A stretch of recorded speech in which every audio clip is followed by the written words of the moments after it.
Supreme court का बड़ा फैसला आ गया है जिसने कोहराम मचा दिया है।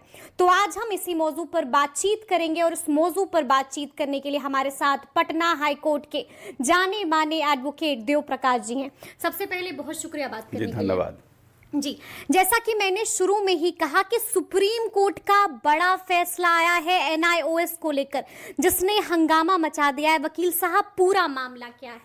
देखिए, इस फैसले में जाने से पहले थोड़ा पृष्ठभूमि में हम जाना चाहेंगे तो समझ में आएगी बात। पहले ये 2002 में संविधान का 86 अमेंडमेंट हुआ, 86वां संशोधन हुआ। उसमें राइट टू एजुकेशन, प्राथमिक शिक्षा मैंने क्लास 8 तक के एजुकेशन को फंडामेंटल राइट में डाल दिया गया। मौलिक अधिकार, हर आदमी का मौलिक अधिकार है, फ्री एजुकेशन मिलेगा उसको, किसी को पैसे नहीं लगेंगे। और उसको कहा कि वो मौलिक अधिकार में डाल दिया, हर नागरिक का राइट हो गया। उसके बाद उसमें 6 से 14 साल के बच्चे का तो 1 से 5 तक क्लास होता है, बाकी 6 से 8 तक क्लास तो उससे बड़े बच्चों का है। तो उसके बाद एक एक्ट बना जी। 2002 में बना था, आपको ये अमेंडमेंट आया जी जी। और उसमें एक बाद में एक्ट बना, right of children to free and compulsory education act 2009।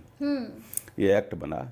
इस एक्ट में जो नोडल संस्था है उसके सेक्शन 2J में कहा गया कि एनसीटी वो संस्था होगी जो टीचर्स के एलिजिबिलिटी के योग्यता को निर्धारित करेगी। ठीक है। एनसीटी मतलब national council of teachers education जी। वो उसको निर्धारित करेगी। उसने 23/8/2010 को एक नोटिफिकेशन जारी उससे निकाल दिया अपने ऑर्डर में। ऑर्डर में कह दिया कि भाई जो इसके जो उसका रूल था, एनसीटी अपना रूल निकाला, उस रूल में कहा कि जो इसके प्राथमिक शिक्षक होंगे वो 2 साल की ट्रेनिंग करेंगे, डीपीएड जो रेगुलर कोर्स करेंगे। बिल्कुल जी। और जो बीएड वाले होंगे उनका भी 2 साल का कोर्स होगा। ठीक है। ये निर्धारित कर दिया। उसका सेक्शन 23 सब सेक्शन 1 में उन्होंने कहा था। रूल 5 था। ठीक है। इसके बाद हुआ ये कि जब एकाएक लाखों लाख शिक्षक बहाल हुए सभी राज्यों में जी। तो उतने ट्रेंड टीचर नहीं थे उपलब्ध मार्केट में, जो लोग थे उपलब्ध नहीं थे। तो उसका कहा कि वे आउट खोजा जाए। तो उस समय बहुत शिक्षक थे, प्राथमिक शिक्षक, जो बिना किसी ट्रेनिंग के ही उनको बहाल कर दिया गया। तो बिना ट्रेनिंग के बहाल कर दिया गया तो उनको एब्जॉर्ब करने के लिए, चूंकि उनको कहा ये तो जो एनसीटी का रूल है उसके हिसाब से क्वालिफाइड है नहीं तो हुआ कि भाई इतने लोग अपॉइंट हो गए, 5, 6, 7 साल से काम कर रहे हैं, तो क्या रास्ता है। तो उसके लिए एनआईओएस जो अपना national institute of open schooling system है, उसके यहाँ से उन्होंने एक प्रपोजल डाला कि हम इनको 18 महीना का ओपन स्कूल ट्रेनिंग दे देंगे और 6 महीना जो फील्ड ट्रेनिंग, जो स्कूल में टीचिंग का ट्रेनिंग होता है, वो इनको हम एग्जम्प्ट कर देते हैं, क्योंकि ऑलरेडी 5-6 साल से पढ़ा रहे हैं, वो एग्जम्प्ट कर देते हैं। 18 महीना का जो हम वो, चूँकि देखिए एनआईओएस और ये एनसीटी दोनों मिनिस्ट्री ऑफ ह्यूमन रिसोर्सेज के तहत गवर्नमेंट ऑफ इंडिया में आता है, एक ही मंत्रालय में दोनों विभाग आता है, लेकिन संस्था अलग अलग है। एनसीटी अलग है और वो एनआईओएस अलग है। तो उसमें जब बना के उसमें एनसीटी ने उसको अप्रूवल भी दे दिया, लेकिन वो था 1 टाइम विंडो, एक बार का समय था कि जो शिक्षक अभी काम कर रहे हैं उस समय 2017 बाद में 2019 तक कहा गया, 31 दिन 2019 से जो शिक्षक पहले से काम कर रहे हैं उनको 1 टाइम विंडो दिया गया कि आप एनआईओएस से कहीं से आप ट्रेनिंग 18 महीना का कर लीजिए और 6 महीना आपको हम एग्जम्प्ट कर देंगे और आपका नौकरी बहाल रह जाएगा। बिल्कुल। इसके बाद जब बिहार के ही किसी एडिशनल चीफ सेक्रेटरी एजुकेशन ने एक चिट्ठी भेजा गवर्नमेंट ऑफ इंडिया को कि क्या एनआईओएस वाले क्वालिफाइड हैं प्राइमरी टीचर के लिए, तो वहाँ से जो रिप्लाई आया सेक्रेटरी का, उसने कहा कि नहीं। अच्छा। ये तो हमने 1 टाइम विंडो दिया था, परमानेंटली हमने नहीं दिया था। अब जो नए शिक्षक बहाल होंगे उनको 2 साल ट्रेनिंग होनी चाहिए। इस निर्णय के विरुद्ध में पटना हाईकोर्ट में केस हुआ, जिसका नाम था Sanjay Yadav versus state of 21/1/2020 को। अच्छा। उसके बाद आपको ये एनसीटी ने 6 जनवरी 2021 लगभग 1 साल के बाद, लगभग कुछ से कुछ कम दिन में एक नोटिफिकेशन जारी कर दिया कि जो पटना हाई कोर्ट का जो ऑर्डर है उस ऑर्डर के संदर्भ में एक नोटिफिकेशन सारे सेक्रेटरीज ऑफ जितने भारत सरकार के स्टेट सबको कह दिया कि एनआईओएस द्वारा जो 18 महीना का ट्रेनिंग का जो शेड्यूल किया है वो वैलिड है। ये नोटिफिकेशन निकल गया 6 जनवरी 2021 को। ठीक है, ठीक। लोग करते आ रहे थे, सरकार भी मान चुकी थी, क्योंकि एनसीटी भी नोटिफिकेशन कर दिया था। बिल्कुल, और हाई कोर्ट ने भी। अब वो जो शिक्षक जो 2 साल ट्रेनिंग कर रहे थे, रेगुलर ट्रेनिंग कर रहे थे, उनको महसूस हुआ कि तो डिस्क्रिमिनेशन है। बिल्कुल। हम 2 साल पढ़ते हैं, हम रेगुलर और क्लास वो करते 18 हैं, महीने। और प्राइवेट जो ट्रेनिंग टेक्निकल कोर्स होता है वो नॉर्मली ओपन स्कूलिंग सिस्टम में नहीं डाला जाता है। जैसे लॉ भी ओपन स्कूलिंग सिस्टम से नहीं होता है, जी। जैसे मेडिकल भी ओपन स्कूलिंग में नहीं डाला जा सकता है। तो उसने कहा कि जो ये कोर्स है, तो ये कोर्स जो हम लोग 2 साल कर रहे हैं, तो हमारे बराबर में पैरेलल में कैसे आ गया। तो राइट टू इक्वलिटी जो है, जो आर्टिकल 14 इसका तो वायलेशन हो गया कि भाई उसको और हमको बराबर कर दिया गया। तो एकदम बिल्कुल ही गलत हो रहा है। इस अन्याय के खिलाफ वो गए और एसएलपी भी दायर किए, सुप्रीम कोर्ट में गए। एसएलपी के बाद सिविल अपील हुआ, और सिविल अपील होने के बाद ये जो परसों जजमेंट आया है जस्टिस BR गवई और जस्टिस प्रशांत कुमार मिश्रा का, उसमें उन्होंने कहा कि कहीं न कहीं हाईकोर्ट को अंडरस्टैंडिंग में प्रॉब्लम हुई है, क्योंकि 1 टाइम विंडो जो मिला है वो तो उस समय के लिए था, सर्विंग टीचर के लिए था।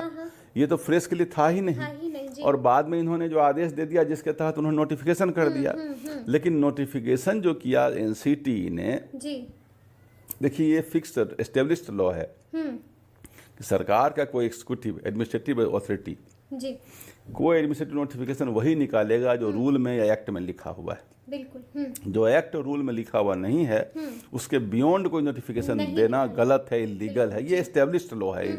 हजारों केस में सुप्रीम कोर्ट, हाई कोर्ट ने कहा कि जो रूल से बाहर आप नहीं जा सकते, स्टैट्यूट से बाहर आप नहीं जा सकते। लेकिन आपने जो कह दिया कि एनआईओएस को हम अप्रूव करते हैं, चूंकि पटना हाई कोर्ट ने कह दिया है, तो ये ऑर्डर, ये आपका नोटिफिकेशन भी चूंकि रूल के विरुद्ध है, चूंकि रूल तो आपका वही है।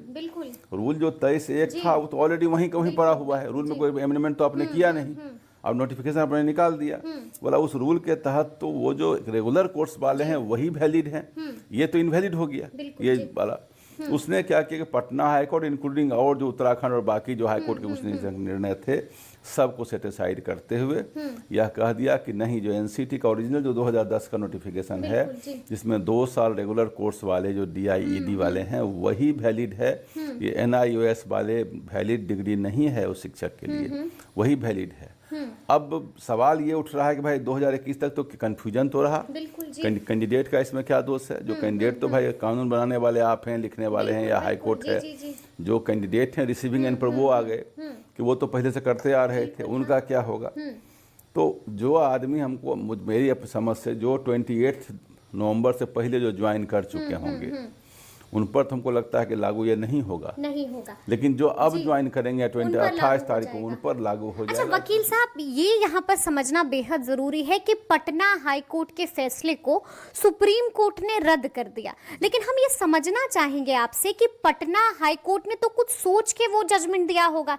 क्या कुछ उस वक्त देखा गया, कहां पर गलती रह गई, कहां पर चूक हो गई कि इस तरह से सुप्रीम कोर्ट ने हाई कोर्ट के आदेश को रद्द कर दिया? नहीं, हमने कल बहुत ध्यान से देखा है दोनों ऑर्डर को। अच्छा। एकदम विजिबल मिसअंडरस्टैंडिंग है, विजिबल मिसअंडरस्टैंडिंग। और ये लिखा है, वो क्या नाम है, सुप्रीम कोर्ट ने कल कहा है कि honourable Patna high court has totally aired, मतलब बिल्कुल ही सर्वथा गलत है।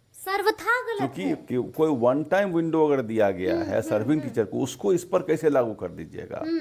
और वो जो यहाँ से जो एडिशनल चीफ सेक्रेटरी कोई जो एजुकेशन के थे जिन्होंने लेटर लिखा और जिसके रिप्लाई बोला बिल्कुल वैलिड लेटर था, उसको सेटिसाइड कर करके और उन्होंने NIOS को कैसे उन्होंने वैलिड कर दिया। ट्रेनिंग कोर्स है, तो कहीं न कहीं मिसअंडरस्टैंडिंग बड़ा स्पष्ट उसमें दिखाई पड़ रहा है। ऑर्डर तो एकदम, देखिए कल जब हम पढ़ रहे थे तो विजिबली हमें भी लगा कि जब ऑर्डर रूल में नहीं लिखा हुआ कि ये नोटिफिकेशन और उस पर सेटिसाइड करना कहीं न कहीं से पता नहीं कैसे हो गया, नहीं होना चाहिए था। लेकिन अब एक बात और हो गया, 28 तारीख को कह दिया कि वो वैलिड नहीं है। बिल्कुल वैलिड नहीं, 1 टाइम वाले के लिए वैलिड था। तो ऐसे में अब सवाल उठ रहा है वकील साहब कि जो BPSC TRE 1.0 में जिन लोगों ने भी अप्लाई किया है, मतलब अब तो उनका चयन भी हो गया है, सिलेक्ट भी हो गए हैं, तो क्या अब इस फैसले का उस पर भी असर पड़ेगा? क्या उनकी नौकरियां भी चली जाएंगी? राज्य सरकार के पास कुछ शक्ति है इसमें दी हुई, राज्य सरकार भी रूल बनाती है और राज्य सरकार उसमें कहाँ क्या करती है देखा जाएगा। लेकिन अगर लॉ के फाइन ट्यूनिंग में अगर हम जाएं तो उन्होंने कहा कि ये 1 टाइम विंडो वाले के लिए वैलिड था, और 1 टाइम विंडो वाला वो 2019 तक के शिक्षक के लिए ही था। कि जो 2019 तक जो अपॉइंट हुए हैं 31/3/2000, जो पहले शुरू में कहा 3/8/2017 और बाद में कहा कि नहीं 31/3/2019 तक जो अपॉइंट हुए उनको उसने छोड़ दिया था। उसके बाद वालों को उसने कहा कि जो वन टाइम विंडो से बाद वाले हैं उनके ऊपर ये वैलिडेट हो सकता है, रेट्रोस्पेक्टिव भी हो जाए, क्योंकि जो प्रिंसिपल ऑफ लॉ डिसाइड किया गया है वो यह डिसाइड किया है कि जो सर्विंग टीचर थे जिनको वन टाइम विंडो मतलब एक बार निकलने का रास्ता दिया कि आप एक तरह से निकल जाइए, हाँ। इसका मतलब ये थोड़े कि उसी रास्ता को आवागमन का रास्ता बना लीजिए, वो नहीं था रास्ता। तो उसके हिसाब से 2019 के बाद वालों को दिक्कत हो सकती है। राज्य सरकार भी उसको देखेगी, क्योंकि राज्य सरकार को रूल बनाने में पावर। मतलब आप बड़ी बात कह रहे हैं कि जो भी डीएलएड वाले हैं और जिन्होंने ये डिग्री जो है एनआईओएस से ली है, मतलब उनकी नौकरियों पर भी खतरा मंडरा रहा है। बिल्कुल, पटना हाईकोर्ट का ऑर्डर है, लेकिन कल जो हमने पढ़ा हमें एकदम ओपनली एकदम जिसको कहा जाए कि अपेरेंटली हमें लगा कि नहीं गलत ऑर्डर हुआ है ये ऑर्डर। तो क्या उनकी नौकरियां चली जाएंगी वकील साहब, क्या लगता है? अब देखिए वो सर्विंग है, वो अपना मांग लेके फिर जाएंगे कि भाई 28 तारीख को आपने डिसाइड किया, उसके पहले डिसाइड नहीं किया। क्योंकि आप अक्सर कहते हैं कि you can not change the rule of the game when the play has begin. लेकिन ये तो वहीं से मिस्टेक है, जब उसने वन टाइम विंडो दिया था और सर्विंग टीचर को दिया था, नॉन सर्विंग को नहीं दिया था। लेकिन बीच में एक मामला और आ जाता है, एनसीटी ने भी नोटिफिकेशन निकाला है, वो 6/1/2021 को निकाल दिया। तो वो नोटिफिकेशन जो अभी काम कर रहे हैं उनके फेवर में जा रहा है। तो हमारे हिसाब से अगर ये जो अभी 28/11/2023 के पहले जो अपॉइंट हुए हैं उनके ऊपर जाएगा तो फिर ये प्लेथोरा ऑफ केसेज फिर पैदा करेगा। उसके बाद वाले में हो सकता है कि वो मामला खत्म हो जाए, लेकिन उसके पहले चूंकि एनसीटी ने उसको अप्रूव कर दिया ना, भले गलत वो अप्रूव किया, चूंकि कहता है कोई भी एडमिनिस्ट्रेटिव ऑर्डर गलत है अगर रूल और एक्ट में लिखा हुआ नहीं है, किसी एग्जीक्यूटिव को ये नोटिफिकेशन निकालने का शक्ति उनके पास में नहीं होता है, तो वो तो गलत वहां पर हुआ, लेकिन निकाल तो दिया। आपने सही निकाला, गलत आम जनता। लेकिन आप ये कह रहे हैं कि खतरा तो मंडरा रहा है। खतरा मंडरा रहा है, लेकिन यह बात जरूर है कि कुछ लॉ अभी भी उनके फेवर में है कि एनसीटी ने अप्रूव किया है। नोटिफिकेशन का रूल देखना, एक्ट देखना कैंडिडेट का काम तो नहीं था, उन लोगों का काम था। अब उन्होंने कुछ गलत भी दिया, उस इंप्रेशन में कुछ लोग उसमें आगे बढ़ गए। तो हमें लगता है कि 28/11 के बाद ही एप्लीकेबल होगा। 28/11 से पहले जो लोग ज्वाइन कर चुके हैं उनके ऊपर एप्लीकेबल नहीं होगा। अच्छा, हम ये जानना चाहेंगे कि अब तो बीपीएससी टीआरई 2.0 भी इस फैसले का उस पर क्या असर होगा? बीपीएससी क्या करा रही है? बीपीएससी टीआरई 2.0 शिक्षक भर्ती परीक्षा अब बहाली नहीं कर पाएगी एनआईओएस वाले को, नहीं कर पाएगी। साफ एकदम स्पष्ट, एकदम साफ। अब नहीं कर पाएगी। पहले अगर जो कर चुकी है हो सकता है उसको अप्रूवल मिल जाए, चूंकि उसमें पहले लेकिन उसमें भी 50-50 चांसेस है। नहीं, उसमें एनसीटी चूंकि अप्रूवल है ना, जबकि वो गलत है, एकदम टोटली लीगली गलत है, चूंकि रूल में प्रोविजन तो मतलब उसमें चांसेस है, लेकिन टीआरई 2.0 में तो कोई चांस बिल्कुल नहीं। चलिए, एक आखिरी सवाल है वकील साहब कि अब इनके पास क्या कुछ ऑप्शन बचता है, क्या विकल्प बचता है?